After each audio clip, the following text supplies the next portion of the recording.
So when I played basketball in high school, I took it very seriously. I worked hard at getting better. So I would practice my shot in my backyard, I go to shooting clinics, I go to summer camps, I play in summer leagues, pickup games, whatever I could do to get better. Here's something else I would do that I thought was key to my success. Before all my games, especially the big games, I would spend time repenting of all my unconfessed sin so that I knew for sure I was good with God so that He would bless my game. So to put it really bluntly, I confessed sin so I could score 20 points a game. Seems a little silly, but I wonder, how many of you functionally live your life this way? How many of you are seeking God's blessing, God's approval, even salvation through your performance?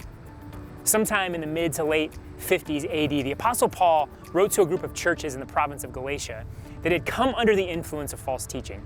This teaching said in order to be right with God, one not only had to believe in Jesus, but also had to be circumcised and adopt practices of the Jewish law. They were saying Jesus plus circumcision, Jesus plus law, Jesus plus good works was the way to be right with God. And the Apostle Paul strongly confronted false teaching because he understood what was at stake, the very nature of the gospel, the very essence of what it meant to follow Christ. We are so prone to fall into a performance mentality. Losing sight of grace, we burden ourselves with self-made rules or are led astray by man-made rules that tell us we can earn God's favor.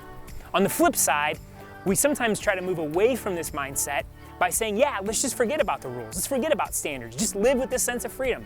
Be free to be you. Don't let religion oppress you and hold you down. This sounds great, but such a mindset isn't freedom either.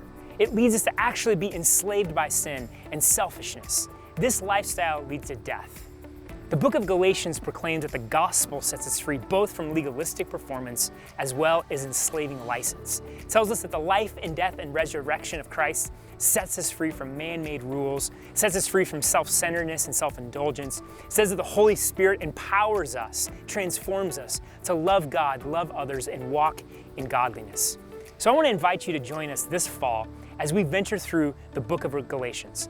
My prayer is that as we study this book, our hearts will be shaped in true gospel freedom.